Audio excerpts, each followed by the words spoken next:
everyone! Welcome to the first stream of the year, and it wouldn't be a first stream of the year without me having, well, internet problems, it seems. Hopefully, not too many internet problems on the stream itself, but hopefully just the connection parts and stuff like that. Last time I tried to stream was on the 30th, and we had internet problems. Well, that I tried comma, I did stream for 4 or 5 minutes before my internet went to shit. Tried to stream or continue to stream or stream later. Didn't work. Anyway, on that stream I got nothing after that raid. Funnily enough, the Switch was the only thing that didn't disconnect from the internet. Even when I, you know, purposely and completely turn off my Wi-Fi or my internet. I disconnected my router, turned it off and on again, and somehow, someway, the Switch didn't disconnect. But anyway, today is the first stream of the year, and we're going to be starting it off and kicking it off by doing something I wanted to do a little bit ago, but the great procrastinator strikes back, and I didn't do, which is the predictions for 2021. Can I also just say I don't like the fact that we say 2021 as uh, ONE, but it sounds like we're saying WON. It seems like 2020 actually won something, and although we kicked all of our asses, it's still I don't like saying it that it won. But anyway, obviously, like I was saying, we're doing predictions as well for 2021 while doing some good old shiny hunt because that it's easy. It's easier to do with Pokemon. I feel like, especially because I'm not going to be doing much. I'm just going to be sitting here and hitting buttons. So basically, what I'll be doing is predicting 2021 for Nintendo for the Switch, and do some shiny hunts when once we're done. And I disconnected already. Lovely. Oh, I'm out. I was booted completely. Okay, I was completely booted. Fucking awesome. Um, but what was I saying? Yeah, I'll be doing the predictions. When the predictions are done, most likely I will end the stream. But until then, let's get started. Maybe the title might need to change a few times because we might get the shiny Pokemon that I'm actually hunting for, like Dialga, maybe Giratina later. So let's get started with the predictions, kicking off with the big fat elephant in the room. That will be the Nintendo Switch Pro. Will it happen in 2021? Maybe. It depends on what the Switch Pro is. Is it a console that's going to release? It's going to be basically a Switch 2.0 or a Switch 2 um, that comes out. It's incredibly powerful. It's like a PlayStation Pro or PS4 Pro levels of a system or something like that. Then no, that's most likely going to be the successor of the Switch, not just a revision that comes out midway through the life cycle of the console. Uh, I think it's going to be like a console with better specs. Obviously, I think it's going to be mostly a home console only thing. It's going to be a dock. Let's put it that way. It's home console only. It's going to come out maybe around the time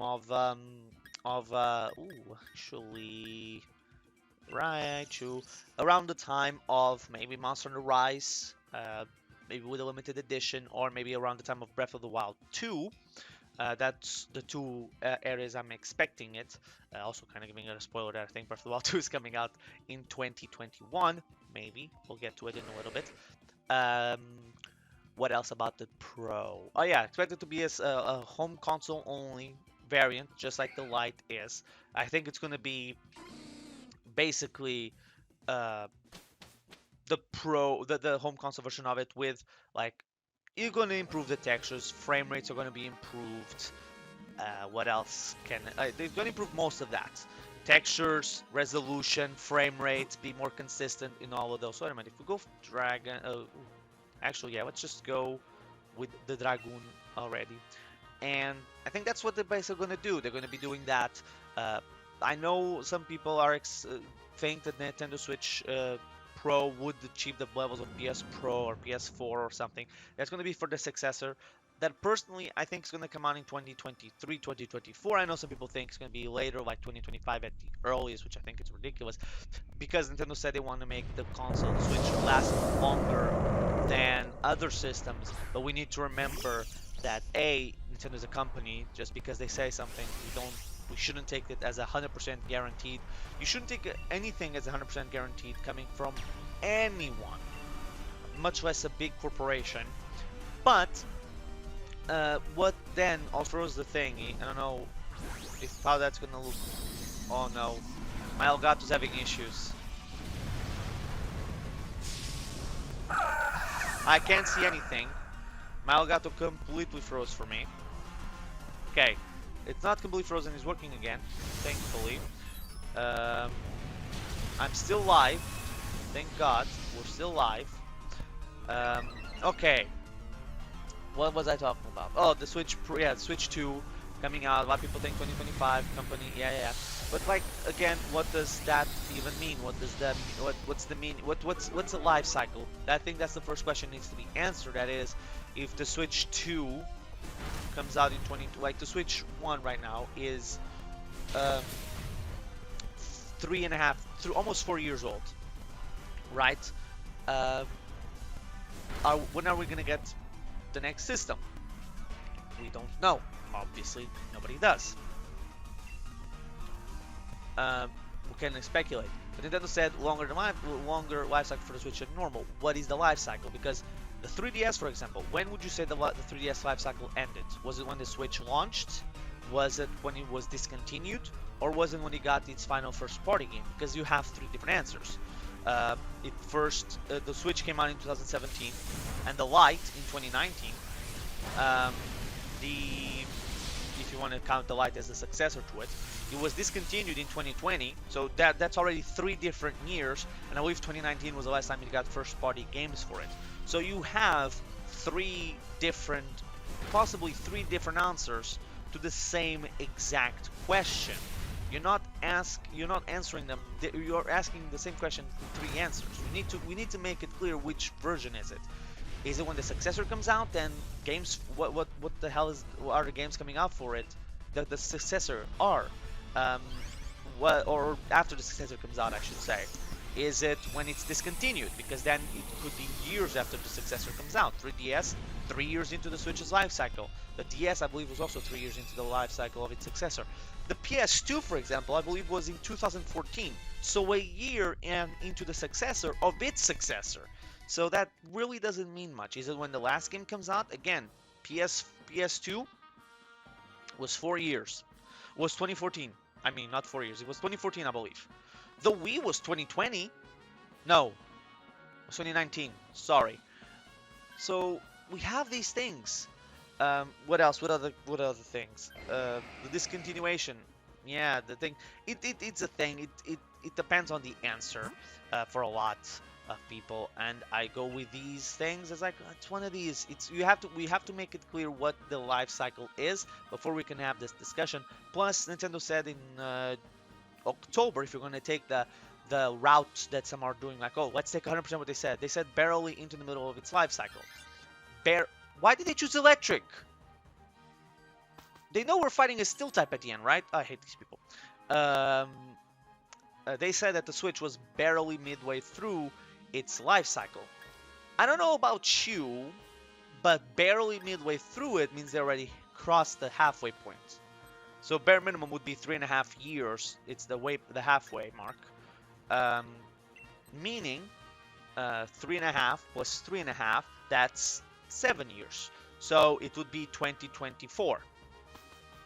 And would just be 1 year above what the Wii got, what the N64 got, and what, yeah, I already said the Wii, and I believe under what the life cycle of the NES will be a little bit 1 year over the 3DS, and the same exact time as the DS. So not a lot longer by any stretch of the imagination. It's actually a pretty regular life cycle, right? If it's the successor launch. But again, taking what Nintendo says 100%, that would be 2024. That's when it's launching. And that means that's also regarding, I think that was in was in October. It could have been July for all I can remember. So you have two different answers there immediately. Uh, it also it depends on what the life cycle of this, not just life cycle, of like what the sales are. Because 2020 was phenomenal, but let's say that they now do 25 million by the end of March. From April to March, they do 25 million. But the next year, they do 17. That's a big drop. Now, sure, not the biggest drops we've ever seen, but that's a big drop. A 8 million drop year over year. The year after, let's say, drop, say, another 5 mil. That's 12 million. That's a big drop. The Switch will sell a lot, but those are gigantic drops, meaning that it could, if it keeps carrying on like that, the Switch will eventually get to very low numbers. Now, sure, you could say, but you just said that in 2022, right, 22 to 23, it would sell 12 million. That would outdo the entire life cycle of the Wii, and it's true. But we need that in and on itself in 2025, 2026, 2027, it's not sustainable, and it's better to carry the momentum onto the next system by giving it brand new unique titles than to, you know, just sustain the Wii, the Switch, because the Switch is selling 12 million. That's the problem that Nintendo did with the Wii to Wii U. The Wii's momentum died in 2010. 2011 was the last good year of the Wii. 2010 was the last good year of the Wii. 2011 was the last good momentum year. 2012 was dead, and Nintendo launched the Wii U at the end of 2011. Or 2012, sorry. And that completely killed off any momentum they had going. And there were other things that really didn't help the Wii. But the Wii U, I should say, not the Wii. But those are neither here nor there. So yeah, that's what I think, and this video is not about that. This video is about predictions for 2021. So let's predict another thing that's going to be easy to predict. That is, there will be some sort of Nintendo controversy. No matter how we look at it, no matter what happens, there's going to be some controversy. Because people are always looking for especially YouTubers, are always looking to make a quick buck out of some sort of controversy, evidence, or facts be damned. That happens all the time. For example, we just had the whole Etika Joy-Con situation. Where a lot of people made videos on it, hating on Nintendo because free melee and shit, and then it turned out that, you know, the guy was actually a piece of shit, and like some of the people that made videos on it have not retracted a word, they have not said anything about it. One of them in particular on Twitter said they were because of all the things coming out, and the guy be like defending us, said, "Oh no, I'm not the bad guy. There's just a lot of misinformation going about me," despite the fact that there was a lot of misinformation about the whole story from the beginning that he let slide, and you know he was threatening people with lawsuits because, you know, that's what it tells people that you're a real innocent human being, is when you threaten people with legal action. That's when you prove to people that you are an innocent human being. But that's neither here nor there, to each one their own. But a certain YouTuber that made a video on the situation said that he was not going to make he was going to make another video on it, but because of that guy's tweet, because my mental health, you know, because that's what a lot of people nowadays do. And this guy was 100% excusing himself, utilizing mental health as an excuse. He already was using Iwata and Etika, their situations and their deaths as shields and stuff for it, saying I'll make a video on it when there's more information, because a lot of misinformation was in the air. But he still allowed his previous video, the one that was completely outdated by then, to still stay on YouTube because reasons. So if you're gonna you're not gonna make a new video because of misinformation, then the previous video that's now full of misinformation should also be taken down, right? Well, no, because the guy needed the views and people to talk about it, because that's what a lot of people do. I mean, we have somebody that made a video saying that we should boycott Nintendo, not buy things from Nintendo because of the Etika Joy-Con things and the free melee stuff, and in the same breath say like, you know what, that whole thing with CD Projekt Red and Crunch, that's not bad, it's fine, it's just a thing of the industry, it's called working hard. Listen, I agree that there's such a thing as working hard, but when people are working 40 hours in a couple of days, That's not healthy, my guy. That's problematic. That's how we'll say, like, that's a problem. I will actually say problem, and let's call it things as they are. If people are not leaving their workspace and working insane amount of hours to make sure that the game comes out, that's not a good thing.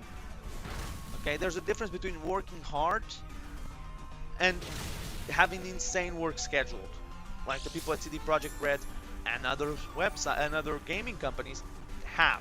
Okay, there's a difference, and we need to address, call a spade, and stuff like that. We cannot just be like, oh, no, the problem is the other company, or the problem is this. No, we have to actually call things as they are. Okay, and another good example of why people just making controversies out of anything is literally, and why people just wanting to, because you cannot punch down, because apparently if whenever you're fighting is a big company, you always will be in the right. Happened with the piracy thing, where a lot of people, when the guy was proven to be a piece of shit, were like, oh, well, this guy's a piece of shit. Don't forget Nintendo did this, and it was the 12 million lawsuit that was settled out of court between Nintendo and the people that were having websites with ROMs in it, as like an evidence of evil corporate Nintendo taking down the little man. And it's like, well, while they did not make you pay to utilize their website that had ROMs, they were still making a lot of money on it based on the traffic that the websites would have gotten. If somebody, for example, I believe I remember seeing a website that had ROMs to download, one that had I believe it was Pokemon Black and White and all that stuff, over 9 million downloads. So at the very least, 9 million people went to that website. If even on that, if they get 3 cents on the dollar, they would make like hundreds of thousands of dollars just on that one game that people were visiting, and that's not even counting people having to click through a bunch of things to get to there. So they provided the service for free, but they still got a lot of money. There's a difference. It's exactly like YouTubers and well, mostly YouTubers that don't have join things. And even Twitch streamers, they don't have like things like paid subscriptions and Patreons and stuff like that. They still make money while giving you free content. You see, it's the same thing, but just people want to use the word free and like, oh, Nintendo took down the free things. And I also don't like the idea of like, oh, it's they were doing it for preservation of hardware and of software, because games like Super Mario Brothers was never available after the NES in any way, shape, or form. So that kind of like, oh, it's for preservation reasons. For some games I could understand. For games like Pokemon, for games like Mario, it's like, come on, you know what you're doing. Don't use preservation as an excuse. We all know that's not the real reason. But yeah, you have that. Recently, a wrestler.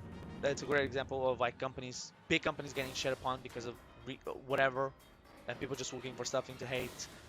A wrestler that worked for WWE, unfortunately recently passed away at the age of 41, not because of steroids or anything, but because of a lung issue. Not related to COVID, but because of a lung issue. And WWE did a nice tribute to him. They did their whole thing, the whole logo, like before the first show after his death, like in memory of, and they just had that in his memory, and that was it basically. Wrestlers, they quoted him throughout the night. They said like he used to tweet a lot, like it's I believe he tweeted out it's Sunday or Tuesday, and you know what that means. At the beginning of the show, they said it's Monday. You know what that means. When somebody did a clothesline, a move that he used to do, they would call it his moves, his clothesline. They also made references to him throughout the show. Somebody even had some wrestlers even have bandanas or bands on their arms saying his name, and people criticize them for not doing more, like a video package or the 10 bell salute to be like, oh, he died and he's showing appreciation. Here's the thing: he was working for another company, and rightfully they waited and allowed the other company to do the tribute show because they were the ones that would have to do it. He was working with them, and it made sense. They did a nice job, and some people classified it as not enough. Some people brought it up, and it's true. Had they done the 10 bell salute and the video package and all the things that people were asking, probably they would have been criticizing for doing too much because, oh, they didn't care about him. Because we saw that a lot from people. They didn't care when he was alive. Why would they care now? And was a lose-lose situation for them. Basically, they couldn't win with some people, so we ignored them. And that's also, I think, something that communities need to take in consideration, is that complaining too much might lead to people not paying attention to you. And I don't mean you shouldn't criticize companies based on whatever they do. You should. Is when you criticize them over things, or you don't, or you go overboard in certain situations, or you don't go back and look back at your statements over certain things that will make the community look bad and people outside of that community not pay attention to you. Okay? Just wanted to put that out. So let's move on to the next topic, which will be third-party games coming to the Switch. What third-party games can we expect for the Switch? Well, the Switch is getting tremendous amount of support. So for me or anyone to try to predict a huge amount of games to come out for the system, it will be a mistake, and let's not try it. I will only predict that I expect it in some way, shape, or form, Final Fantasy VII Remake to show up on the Switch. I don't know how. I don't know who is going to bring it. I just think it's going to happen. I don't know. We know that the game, the exclusivity deal with PS4 ends, or Sony exclusivity deal ends in April, because it was a year long. We have the PS5 now, we have the Xbox Series X, so I think it's going to come out for all the systems. Again, don't ask me how it's coming to the Switch. I don't know if it will be its own unique version, if it's going to be scaled down, if it's going to be the cloud release. I don't know, I just think it's going to come out for it. Okay, so now let's move on to the actual Nintendo parts, and like normally, I would go through month by month in my previous predictions. I've done that, but I'm not going to do it this time. I'm going to go through topics. So the first one will be the one that's on screen right now, the 25th anniversary of Pokemon. And what can we expect? Well, first, I think we're going to have a Nintendo Direct in February, the anniversary of Pokemon, and I think we're going to be seeing it on the 25th of February. It's the closest to the date. Closest Thursday to the date of the anniversary of Pokemon, so I think it makes sense. Also funny that people were saying that the Directs were dead, and Nintendo had that Nintendo Direct for the theme park not too long afterwards. So outside of that Direct, I think we're going to be seeing the new Pokemon Snap game probably come out in April. I think that's a good time for it. Pokemon Unite and Pokemon eShop re-releases celebrate the 25th anniversary might come out like the day of the Direct, like right after the Direct. It might be like, oh, they're out now, and again, it's on screen. I believe we're going to be seeing the first footage of the remake, and the remake for the Diamond Pro games that also turned 15 years old this year will come out in November. It will be the big November title for Nintendo. It makes sense. It's Pokemon. You know what it is. So afterwards, we're going to be getting also another anniversary. It will be the Zelda the 35th anniversary, not 25th, 35th anniversary for The Legend of Zelda. I expect from April or May, one or the other, we're going to be getting the Zelda Triforce collection. Obviously it's a collection of games. I think it could be either could be a couple of things. Got to be a straight up port like we had for the 3D All-Stars of Ocarina, Wind Waker, and Twilight Princess, or it could be Ocarina plus Wind Waker HD plus Twilight Princess HD. And that collection could be more expensive than the Mario one. It could be 60 or 80. It'd be like, oh, because it's the HD ports, just the two HD ports would and should cost more than All-Stars, or the same as All-Stars. So I think they're going to do that, and I think it could also be a limited edition one until the end of March 31st of 2022. But also they could just release all these games onto the Nintendo Switch, basically the same way they could do it with the Pokemon games, just re-releases on the eShop, or one day like boom, all the Zelda games are available at retail, or space them out. But then again, there will be too many games to do it. So I think eShop re-releases would be the best form, and then also send them out to the wild to the stores. Maybe all at the same time. I don't know how that would work, but it's the thing. But also outside of that, we could also see something that could come out around the same time or come out a year later. That would be Skyward Sword HD. We've all heard about this supposed rumbles of it happening. Will it happen? I don't know. Nobody can say for sure, but it will be neat to see. And on the Switch, I think it would get a new life.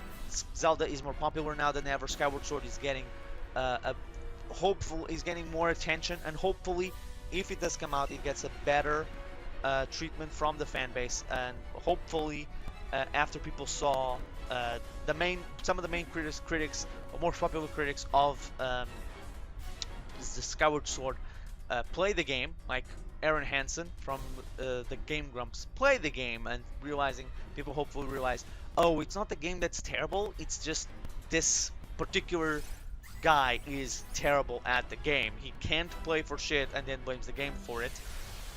Like it's terrible. Like his Skyward Sword playthrough is terrible. And obviously, to close off the Zelda anniversary, will be, I believe, the big game. That will be Breath of the Wild 2, the sequel. I don't know what we're going to call it afterwards. I believe will come out in October. It fits right in. It's a good month for it, and it also leaves window for the game to be a part of the Game Awards and nominee for Game of the Year, which Nintendo wants to do it. They've done it, I believe, in the past, so why not? It just fits. And okay, I was gonna say my thing locked again.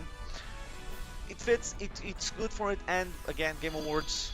It's around that time, summer Game Awards season, so they're gonna take the opportunity to do it and like have it like, oh yeah, we still have like the window. It's most likely gonna be nominated, and it's more attention, and that's what Nintendo wants. If they can fit it in, then another franchise that's gonna celebrate its 35th anniversary. It's the Metroid franchise. Now, do I expect Metroid's anniversary to be classified as something major or big?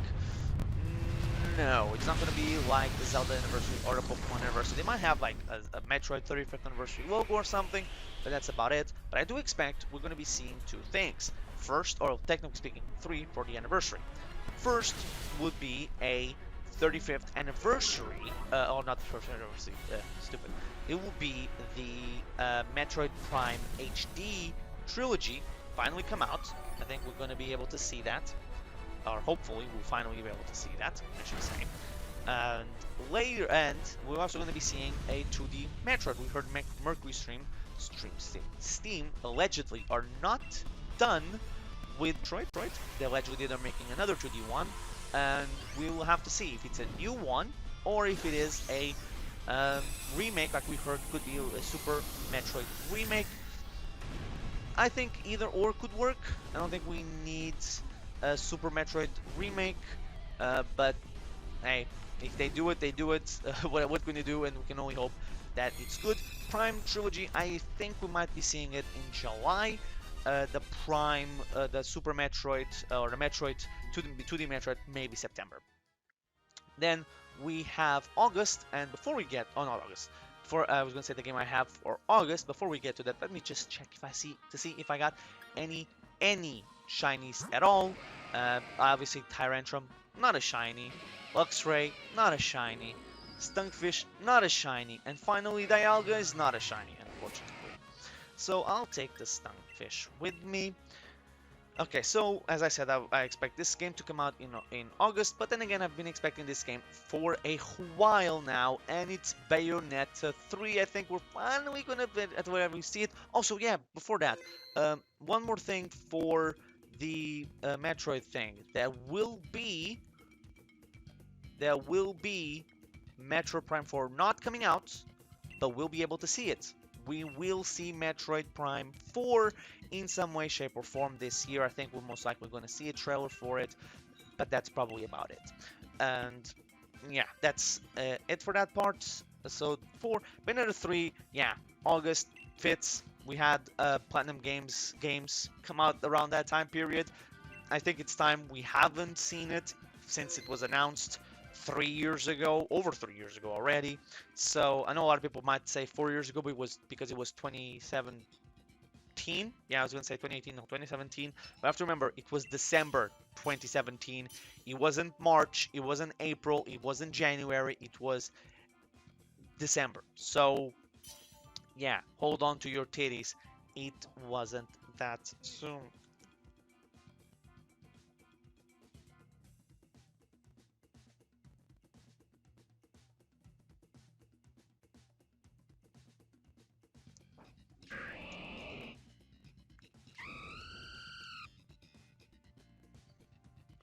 I don't know if you heard that or not. I think I disconnected my mic, but I don't know now because somebody came into my room and I had to speak in. So yeah, where was I? 20. Yeah, it was 4 years ago. Okay, maybe Bill Tank will be good. It was 3 years ago, not four. So yeah, I think we're gonna finally see it, and maybe it will come out. Hopefully. Then I think this one is almost a guaranteed. We almost had it every single year, and it's for June. A Mario spin-off. I don't know what type of spin-off will be, but I think we're gonna see it. What says there? Does it say dragon? Okay, because it says dragon, although I don't think it could be a good choice. Auroras will be the one they will choose, so no matter what I choose here. Mario spin-off. Basically had it every year. 2018 we got Mario Tennis Aces. 2019 we got Super Mario Maker 2, and 2020 we didn't have one in July, but we did have one in June, but it was July. Super Mario or Paper Mario, the Origami King. They have been that, and even ARMS in 2017. While not a Mario spin-off, was made by the Mario Kart team, so it kind of sort of fits, if you catch my drift, of a Mario spin-off, basically. I know it isn't, but it fits. Come on, just let me have this one. And I think June fits. I don't know which spin-off would be. We don't want Paper Mario came out this year. It probably could be another Mario sports game. If it is golf, I'm gonna be a little bit bored of it because I don't care for the golf games. If it's Strikers, would be a great shout, and unbelievable luck for Nintendo, especially if it comes out in June, because you know the Euros, world's biggest football competition, or the year not the biggest football competition this year was delayed from last year to this one. So if Nintendo gets lucky, Mario Strikers is football. The Euros happen in June. It's great synergy that they got lucky to have, because you know Euros was going to be 2020, not 2021. We also have the Olympics this year, so I don't know. It could build that. I don't know. It would be nice. And speaking of ARMS, that's the next thing I can predict. Not ARMS 2 or Mario Kart 9, but I do think that the team that makes Mario Kart and ARMS will be developing a new IP. I don't think it makes sense to deploy an ARMS 2. I don't think it makes sense to make um, a Mario Kart 9 specifically. I think those will be best off, especially Mario Kart 9, best laid and held on to for the next system. It just makes more sense. Get the system running right off the start. I know people say that Nintendo will make Mario Kart 9 because Mario Kart 9 is a big seller, and no Nintendo system has ever gotten it. Never not had its own Mario Kart, but we never had a port even, and they didn't know how well Mario Kart 8 was going to sell when they approved of this. Counterpoint to it is they didn't know how well the Switch was going to do when they approved Mario Kart 8 Deluxe instead of Mario Kart 9, and they didn't know how well the Switch was going to do, and they still decided to go with a brand new IP. So I hope they go for a brand new IP, and when this can come out, legit anytime. But I would not be surprised if it was. I think September feels right. It could be the September game. Then, and also speaking of games that I don't think are gonna get a sequel on the Switch, but we'll get another thing involved. That will be Splatoon. Although I predicted this last year, I'm predicting it again. It just makes sense. Splatoon spin-off makes a whole lot of sense. Splatoon is a 10 million selling franchise now with Splatoon 2. Splatoon has sold tremendously well, and we know. We don't know. We can speculate that the Splatoon spin-off was in the works for 2020. Remember the 2020 ads or artwork that they released that was Happy 2020, Save SOS, Save Our Salmons. That was in the water of that Happy 2020 picture that they did. Oh wow, we don't have any good ones here, but I bet, I don't know. I'm gonna go grass. I think it's better. Oh, but they wanted the scientists. Of course they did. Why didn't I figure that one out? But anyway, that's just my gut feeling. I think that's what's gonna happen in 2021. I think Splatoon spin-off makes sense. Again, no reason for Splatoon 3. Splatoon 2 is selling well. It sold well, and it's gonna be better to just have a Splatoon 3 for the next system. Gear it up for the next system, than it is to have it on Switch, where it's not going to pull in a new audience or pull in, it's just going to do for the existing audience, and the next system is going to need it more because, it's a big franchise and it could be a big launch title. And yeah, there's not really much more to say to that. And following that, I think let's talk about Super Mario 3D All Stars, which ends on the 31st of March, the period of the three games being bundled together. And I think afterwards, we're going to be getting them separated, available for free, not for free, as games on the eShop. Maybe with Galaxy 2 also joining them. Not too sure about it, but I think all of them will be re-released on to the Nintendo Switch eShop. I can see a couple more quick predictions because I'm almost out of them. I could see Nintendo theoretically do a Nintendo Switch, not Nintendo Switch, a Kirby game this year. I don't know when it could be, but it's been. This is the third year of. This will be on March. Will mark the third year anniversary. No, yeah, third year anniversary of Kirby Star Allies. So I could see it definitely happening soon, and I don't know when. March would be good, but we already have a packed March, and the rest of the year seems like it's already packed as well. And I could also see maybe December would be a good time frame, and also we have Kirby's games every year now, and I also expect maybe we could see a Monolith Soft game also around December. We're just gonna have to wait and see. And finally, the final thing about that I have here for the direct or the things.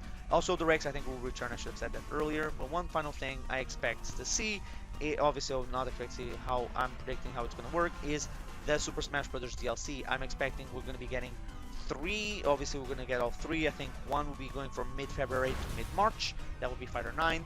Fighter 10 will be coming out around July, and September, October will be 11. Who the 3 characters will be, obviously nobody knows, but we can predict. I think the Sephiroth trailer teased who we're going to be seeing.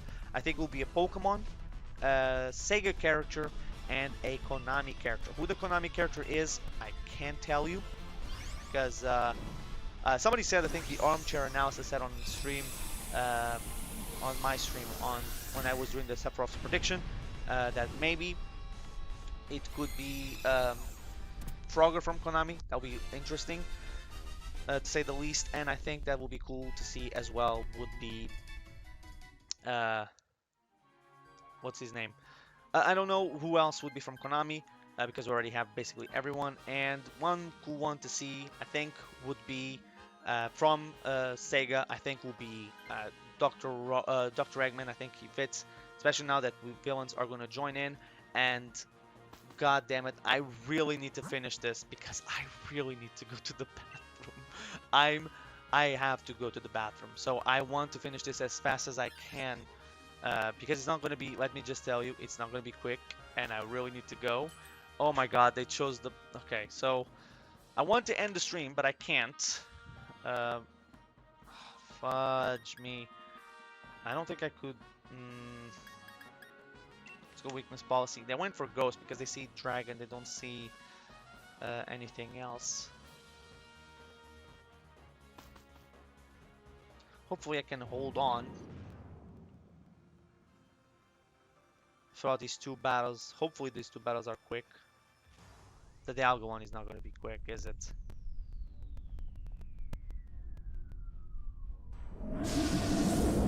I also have to go drink some because my mouth is getting incredibly dry. I mean, we're getting Dracloak, which should be get rid of it quick. We have 2 mons that are super effective on it. Or 2 mons with super effective moves on it, I should say. Yeah, so I'll be right back. So yeah, I'll be right back. Sorry. I'll try to keep pressing A, but I'll be right back.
sorry about that. I just really had to go.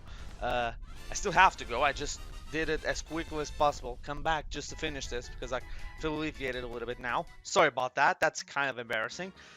Anyway, whew. So really, like, I just came here to finish this. Really, I've already done the whole predictions video, so yeah, we're good. So let's keep going. That was Wizard. That was Wizard. Does he have anything good? Kinda. Lewis will be fine, but I'll go with just gonna stay with my line, and do the things. Yeah. Will I swap Pokemon? I think Davide should be the only one to swap. The problem is like he's seeing Dragon, right? The guy is seeing Dragon and thinking, oh, sweet, I have a Fairy type Pokemon. This is gonna be legit. Problem is, it's a Dialga. Fairy is not super effective. It's regular effective. The only thing is, he's now resistant or completely immune to Dragon Claw. Problem is, still has two more moves that could be proved devastating for us in Flash Cannon and Iron Tail. Iron Tail will come out later into the play because legendary Pokemon have to cheat in this, but whatever. We move. That's incredible how we only got two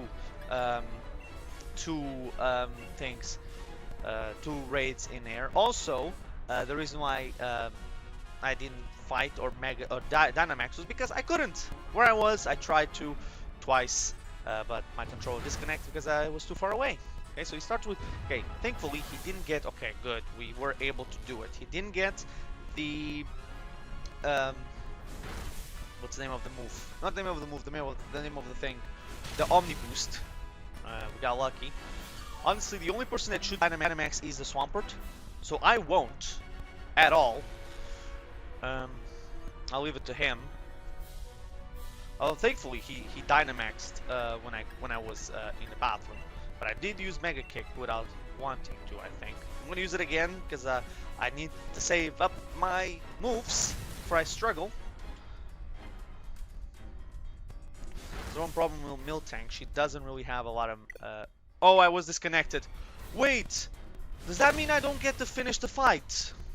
I think that means I don't get to finish the fight. I don't get Dialga. I can't catch Dialga now. Because it's gonna boot me out. It's gonna boot me out. Well, we had one death. If Dialga gets the Omnibus, then I think we're really fucked. God damn it. Now I get disconnected. Fuck! Please give me a shiny to make up for it. The only shiny I care right now would be Absol, which I didn't get. I didn't get a shiny.